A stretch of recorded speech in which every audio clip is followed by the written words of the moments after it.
ঘড়িতে বাজে এখন 5:30। এখন আমরা হোটেল থেকে বেরালাম, এই লোকাল সাইট সিইং করবো আর মানালি ম্যাল রোডে ঘুরবো। আমি দেখিয়ে দিচ্ছি আর আমরা কোন হোটেলে ছিলাম আছি এখনও। এই যে এই হোটেলটাতে আমরা আছি, দ্য হিমালয়ান রেজেন্সি।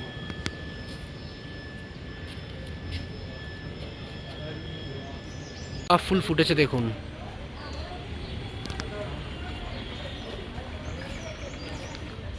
হালকা হালকা কিন্তু ঠান্ডা লাগছে। আমাদের এই রাস্তা দিয়ে গেলে বলছে মা হাদিম্বা দেবী টেম্পল সামনেই পড়বে। এই রাস্তা থেকে বেরিয়ে ওই মোড়ের মাথা থেকে বাদিক নিয়ে কিছুটা হেঁটে গেলেই মা হাদিম্বা দেবী টেম্পল, সেই মন্দিরের ব্যানার আপনি দেখতে পাবেন। ওই যে মা হাদিম্বা দেবী মন্দির যাওয়ার রাস্তা, বেশ কিছুটা রাস্তা আপনাকে ট্রেক করে যেতে হবে।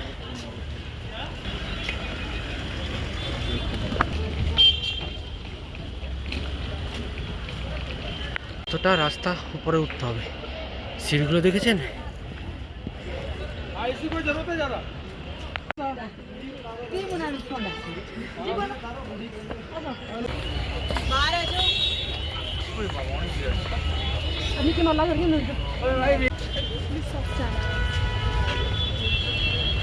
ভিড়টা কিরকম দেখুন একবার।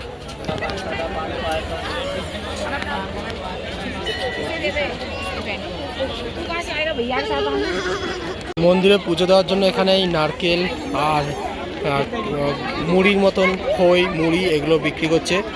এছাড়া এখানে খরগোশ রাখা আছে, এই খরগোশকে সাথে নিয়ে আপনি ছবি তুলতে পারবেন।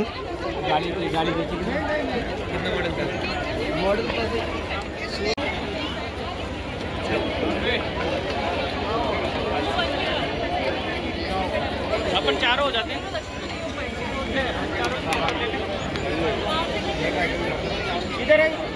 মন্দিরের ভিড়টা দেখুন, লাইনটা শুরু হয়েছে এখান থেকে, ওইভাবে গেছে, ঘুরে আবার ওই সাইডে লাইনটা আছে।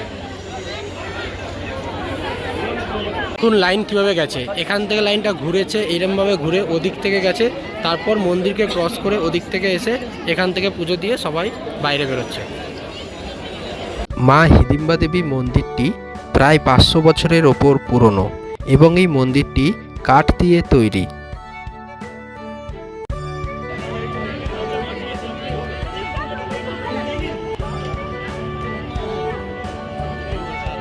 এই মন্দিরের পাশেই রয়েছে একটি পার্ক। এই পার্কটি ঘুরে দেখার জন্য এখানে এন্ট্রি ফিও রয়েছে। তো আমাদের হাতে সময় কম ছিল, তাই আমরা এই পার্কটি আর ঘুরে দেখিনি। আমরা এরপর সোজা চলে গেছিলাম মানালি ম্যাল রোডের দিকে।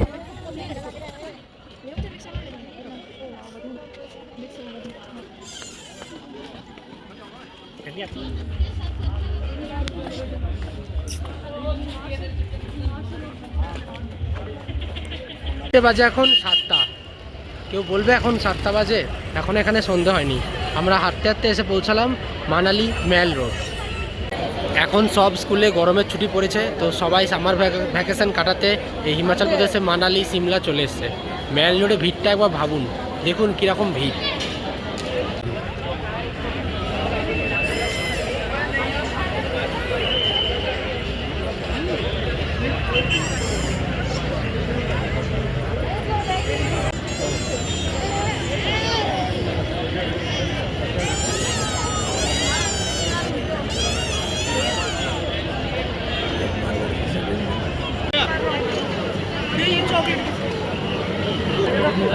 भाई पीन देते जल्दी।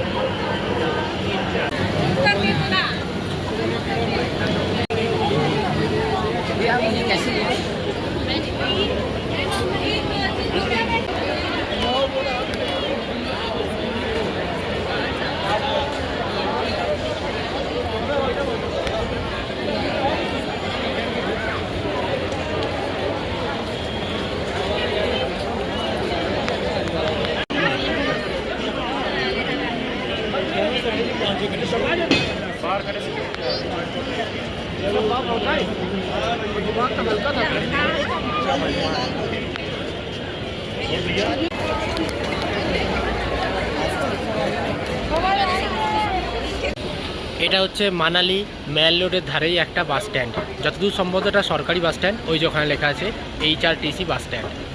আমরা এই বাস স্ট্যান্ডের সামনে একটা দোকানে আসলাম, চা খাবো, সিঙ্গাড়া খেলাম, এবার চা খাবো। আজ এখন 8:30, এখন আমরা হোটেলে এসে পৌঁছালাম। আমরা অ্যাকচুয়ালি রাস্তা হারিয়ে ফেলেছিলাম, কতটা ঘুরে ঘুরে আসলাম।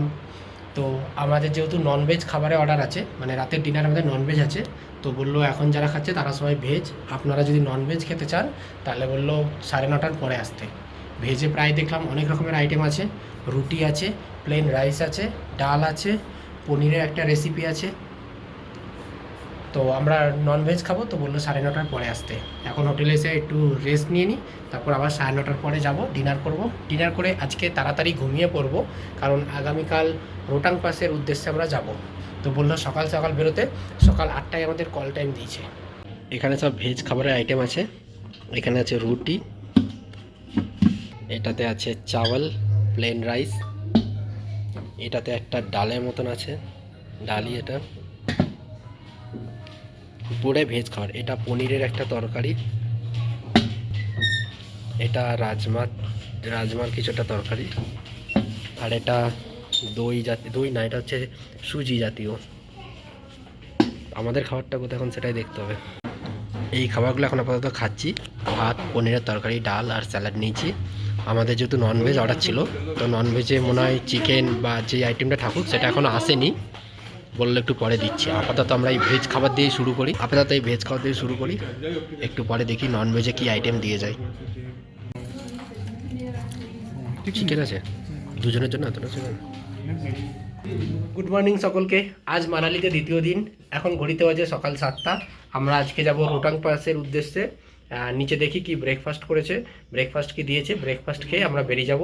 সকাল থেকে ড্রাইভার ফোন করছে, দাদা আপনারা কখন বেরোবেন। আমি তো বললাম কাল রাতে বলেছি 7টায় বেরোবো, তো এখন অলরেডি 7টা বেজে গেছে ঘড়িতে। এবার যাই, আস্তে আস্তে ব্রেকফাস্ট করে বেরিয়ে যাব রোটাং পাসের উদ্দেশ্যে। আপনারা যেদিন রোটাং পাস যাবেন সেদিন চেষ্টা করবেন আরও সকাল সকাল বেরোতে, এখানে কিন্তু খুব জ্যাম পড়ে যায়। এখন অলরেডি সামার ভ্যাকেশন চলছে। বাইরের ওয়েদারটা দেখুন একবার, মেঘলা করেছে, অলরেডি মেঘ গুড় করছিল একটু আগে।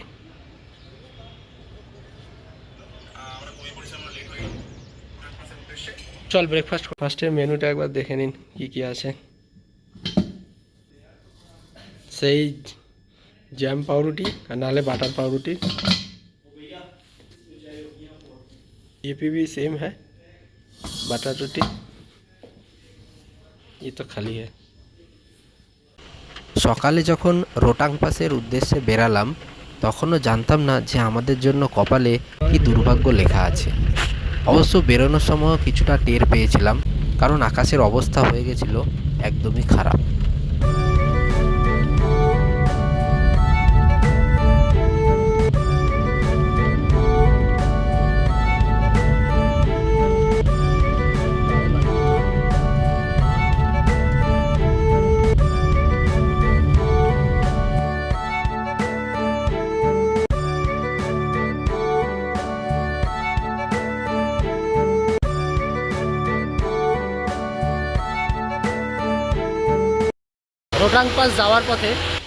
রোটাং পাস যাওয়ার পথে একটা দোকান থেকে নিলাম ড্রেস। এখানে ড্রেস, শু সব ভাড়া পাওয়া যায়, কারণ ওখানে অনেক বরফ থাকবে, তো সেই বরফের মধ্যে আপনার আলাদা রকম ড্রেস লাগবে, মোটা সোয়েটারের মতন ড্রেস। তো 250 টাকা করে নিল ড্রেস ভাড়া, সাথে জুতোও দিয়েছে।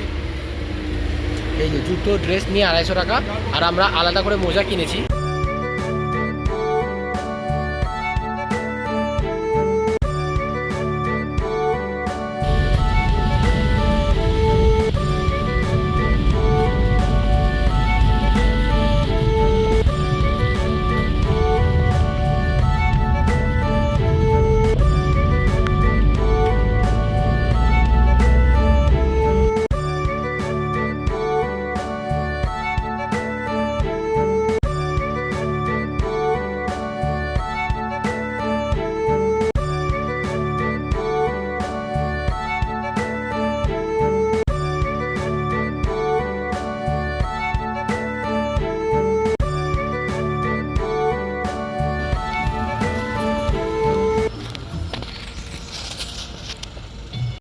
এই জায়গাটাতে আপনার রোটাং পাসে যাওয়ার পারমিট চেক হবে, তবে এর জন্য আপনাকে কিছু করতে হবে না, আপনার গাড়ির ড্রাইভার তিনি সব ব্যবস্থা করে দেবেন।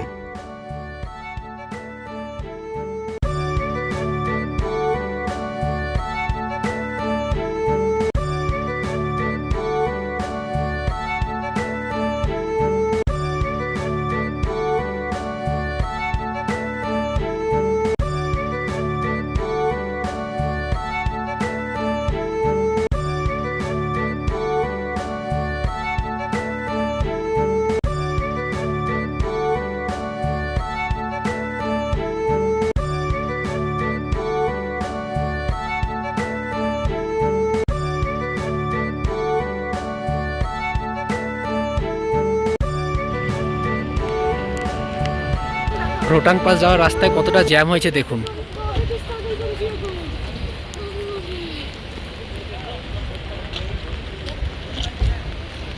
এই যে এখানে বরফ পড়েছে, এই জলগুলো জমে সব বরফ হয়ে গেছে। ঘড়িতে এখন 10:30 বাজে, এখন আমরা দাঁড়িয়ে আছি। এখন কখন জ্যাম ছাড়বে তাও জানি না।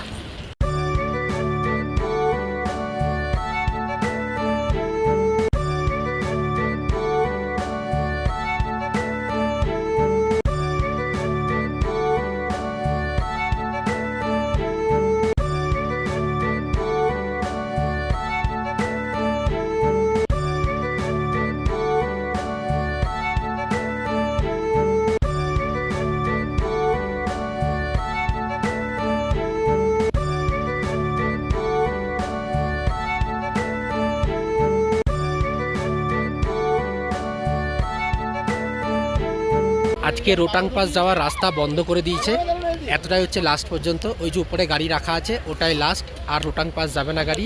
এবার এখান থেকে আমাদের ব্যাক করতে হবে। আমি একবার ভিউটা দেখিয়ে দিচ্ছি, কি পোড়া কপাল আমাদের।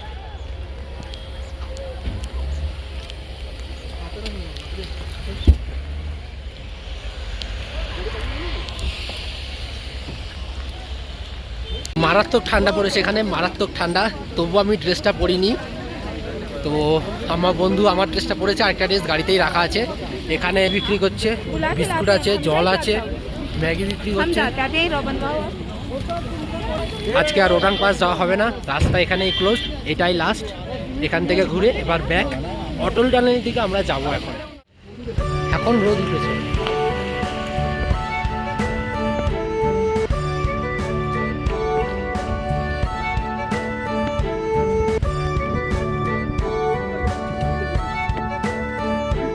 শেষে সূর্যের আলো দেখা পেলাম, কিন্তু আমাদের কপালটাই খারাপ, রোটাং পাস বন্ধ হয়ে গেছে।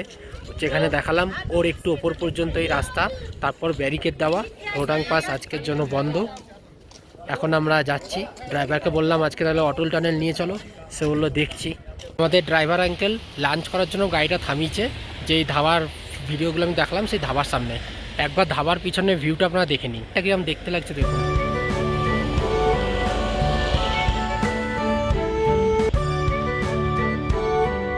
জাস্ট অসাধারণ। ওহো, পয়সা উসুল ভিউ। ঘড়িতে বাজে এখন 2:10। এখন রোদ দিচ্ছে দেখুন, এত রোদ দিচ্ছে যে তাকানো যাচ্ছে না। আপনারা যখন আসবেন মানালি ঘুরতে বা রোটাং পাস অটল টানেল যাবেন, তখন একটা চশমা পরবেন, কারণ এই সূর্যের আলো যখন বরফের মধ্যে পড়ে না, সেটা চোখের মধ্যে রিফ্লেক্ট করে, খুব খারাপ পরিস্থিতি হয়। আমরা তো আর সেমভাবে বরফ পেলাম না, না রোটাং পাস খুললো। এখন দেখুন কি রোদ দিচ্ছে। এখন সবে ঘড়িতে বাজে 2:10। ড্রাইভার আঙ্কেল এখনও লাঞ্চ করছেন।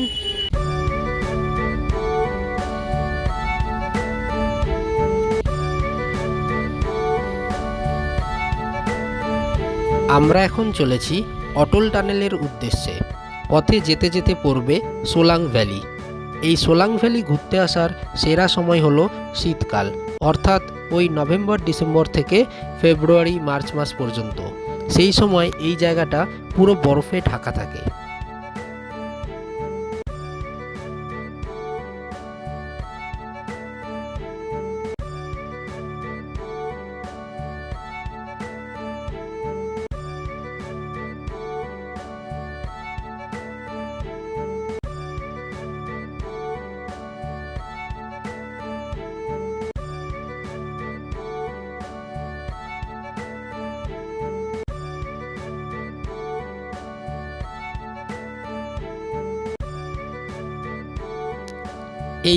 এই জায়গাটা হলো সোলাং ভ্যালি।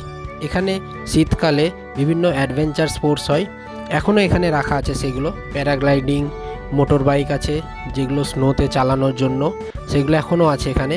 তবে এটা শীতকালে আসলে আপনার আরও বেশি আনন্দ হবে।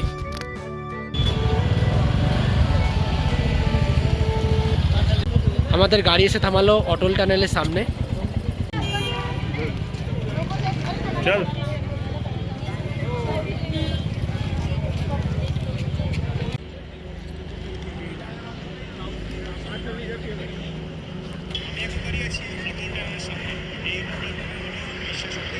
বিশ্বের সবথেকে দীর্ঘতম এই টানেল অটল টানেল প্রায় 10,000 ফুট উঁচুতে অবস্থিত।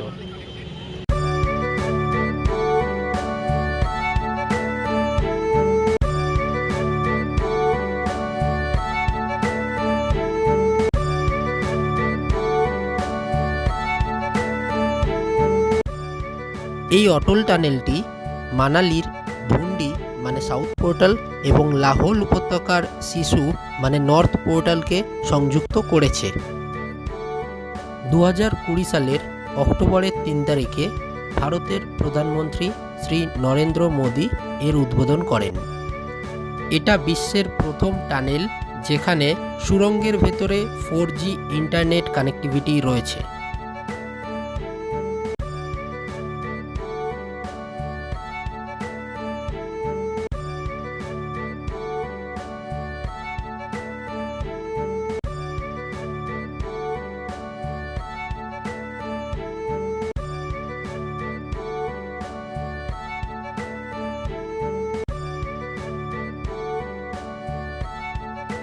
অটল টানেলটা একবার আপ ডাউন করে আমরা চলেছি এবার হোটেলের উদ্দেশ্যে।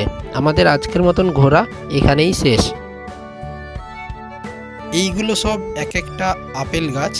এই হিমাচল প্রদেশে কিন্তু প্রচুর আপেলের উৎপাদন হয়। এখন আপেল গাছে আপেলগুলো ধরেছে যেগুলো একদম ছোট ছোট, এই সময়টাতে আপেল হয় না। শীতকালের দিকে আসলে তখন আপনি দেখতে পাবেন গাছের মধ্যে বড় বড় আপেল রয়েছে।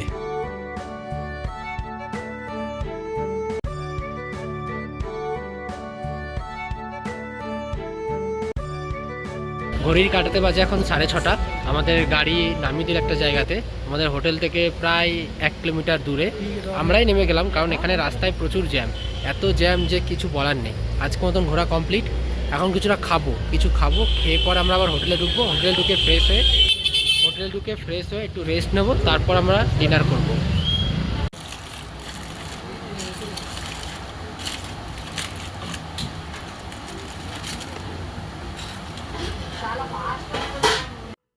সেদিন রাত্রে ডিনারে ছিল ভাত, ডাল, স্যালাড, মটর আর পনিরের তরকারি, এবং যেহেতু আমরা বলেছিলাম ননভেজ খাবো তাই আমাদেরকে সেদিন চিলি চিকেন রান্না করে দিয়েছিল।